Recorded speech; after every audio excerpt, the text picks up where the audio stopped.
Hello, I'm Sheriff Kevin Rambosk, and I want to welcome you to On Scene.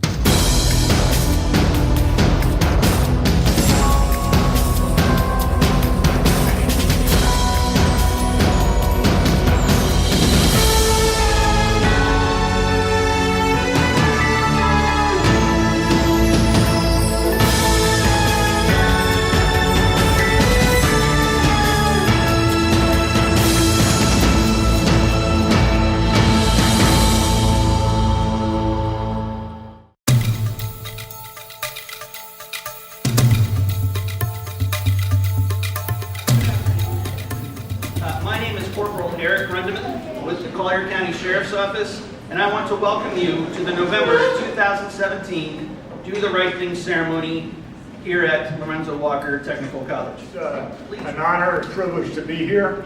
I'm fortunate that the sheriff's schedule is so packed that I get to do this. It's wonderful that we're able to recognize when children do something right, because the news is loaded with bad stuff. Okay? That's why today in this ceremony is a very special thing, not only for them, but for me and for all of you. And I appreciate the sheriff allowing me to do it, and on his behalf, welcome, and we'll get going.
Hi, my name is Sergeant Mark Williamson with the Collier County Sheriff's Office, Criminal Investigation Division. Today I'd like to discuss with you the process of a report. When a crime occurs and Road Patrol responds and writes a report for a criminal offense, that report is referred to the Criminal Investigation Division. Once a detective receives the case, the detective will review the report and contact the victim and determine if the victim wishes to continue to press charges. If that is the case, then the investigation will continue. In some cases, victims change their minds and decide that they no longer want to press charges for various reasons. If further investigation is required, a detective may review crime trends in the area, interview witnesses, or potential suspects, which may lead to an arrest. At the conclusion of an investigation, there are several different case statuses. Active indicates a case assigned to a deputy in which investigative efforts are active. Arrest indicates a case closed by arrest. Exceptional indicates a case closed by exceptional clearance criteria as uniform crime report. Closed, warrant is issued or prosecution report sent to the SAO or case sent to a misdemeanor or other agency. Unfounded indicates a case closed due to the investigation determination that the allegations were unfounded.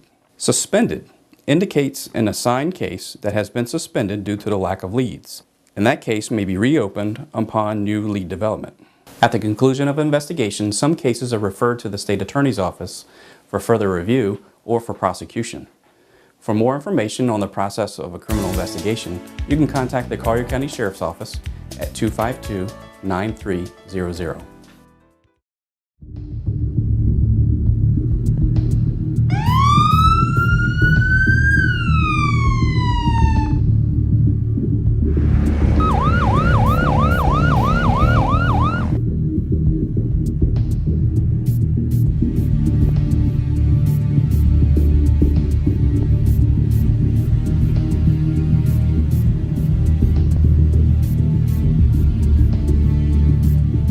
Hello, I'm Sergeant Deere with the Safety and Traffic Enforcement Bureau. Today we're conducting aggressive driving enforcement on Livingston Road. The purpose for this is to inform drivers and educate them on the hazards of driving recklessly, speeding, changing lane without signal, and not paying attention while driving. We've had a marginal increase in traffic crashes and a minor increase in traffic fatalities typically related to aggressive driving. So our purpose today is to try to slow down drivers and make sure that they have a safe travels while in our community.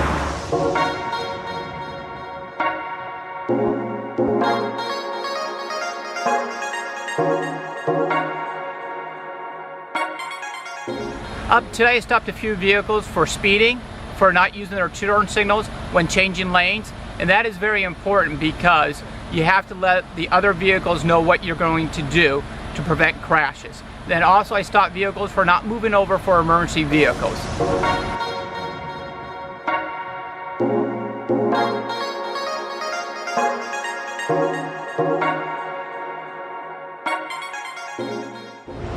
You know, some of the violations that I have witnessed today have been speeding, U-turns, and some following too closely.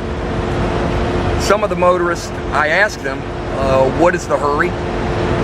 One of them told me they were late for work. I told them that they need to be a little more careful and a little more patient and do a little more planning.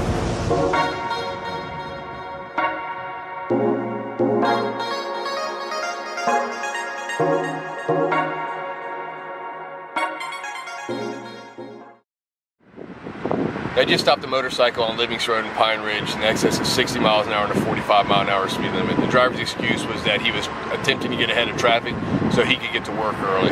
Our objective out here is to slow drivers down. If you need to get to work on time, leave your house a little earlier so the accidents do not occur from speed.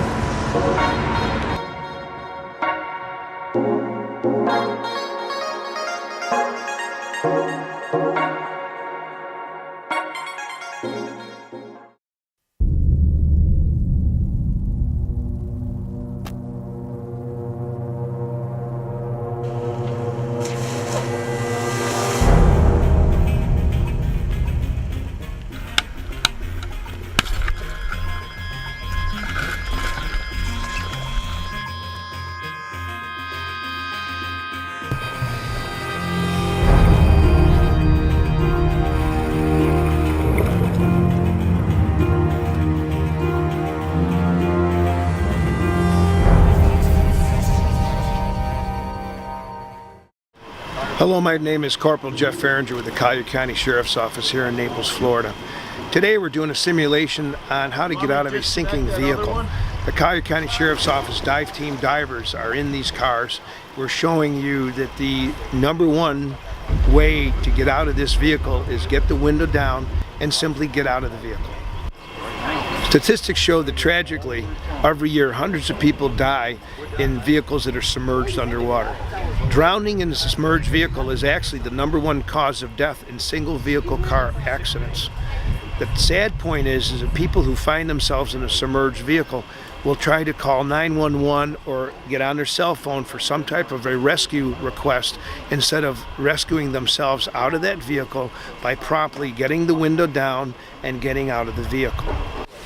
If you should find yourself with your vehicle in a body of water, the thing that you have to realize is these vehicles do not sink immediately. They will float sometimes for more than a minute, which gives you ample amount of time to get the window down and get out of the vehicle. Now, I know what you're saying. Your vehicle is electric windows. Most are nowadays, of course. We have found that the electrical systems on these vehicles will last for quite a long period of time before they end up shutting down. You will find most of the time that you can roll the window down, an electric window, simply by pushing the button like you would. You have to not delay your escape from this sinking vehicle while it's still floating on the surface. You unhook your seatbelt, you roll the window down.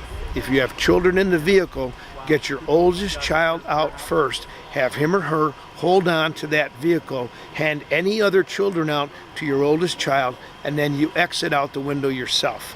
Something that you need to realize is that these vehicles, as heavy as they are, will float in a very shallow body of water. What happens quite often is a canal like you see behind me will flood because of heavy rains.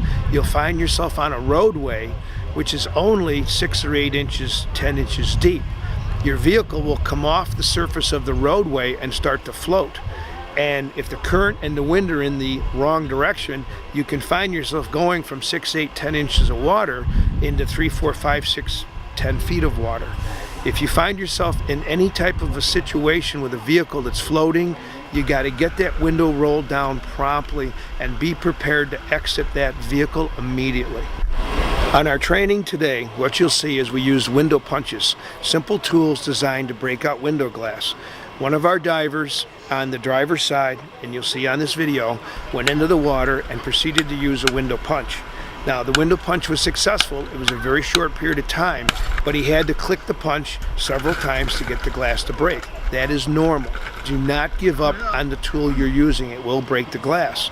Our same diver then proceeded to use a hammer to break out a different window, and he found it difficult in the submerged vehicle to keep himself steady because he was being pushed around, but he was able to swing that hammer. The thing to learn here is that the window punch used properly and quickly is a very effective tool if your electrical system fails on that car. But time is your enemy on these things. Do not delay getting that seatbelt unhooked, getting that window down, and getting everybody out of that car as soon as possible. There is no air bubble. There is no magic opening the door. The last thing in the world you want to do is open the door of this vehicle if it was even possible to open the door because of the water pressure. If you get that door open, you are going to flood that vehicle so much quicker as that door comes open. One of the tools we use today to break the window is this rescue tool, which is actually a window punch. Now, it's a combined window punch and a razor blade edge. So on the rare chance, if you had to cut the seatbelt, this part of the tool will cut the seatbelt. This tool comes with a key ring holder. A lot of people will actually hang this on their key ring and have it with them at all times. If you have the type of vehicle that's a push button start, you don't have a readily accessible key, you can also take a zip tie and you can hang this from your rear view mirror. So it's right in front if you ever need it. You simply pull it off and it's good to go. For more information, or if you have any questions about vehicle submersion, please call the Collier County Sheriff's Office, 252-9300.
We hope you've enjoyed our program, and we look forward to seeing you next month.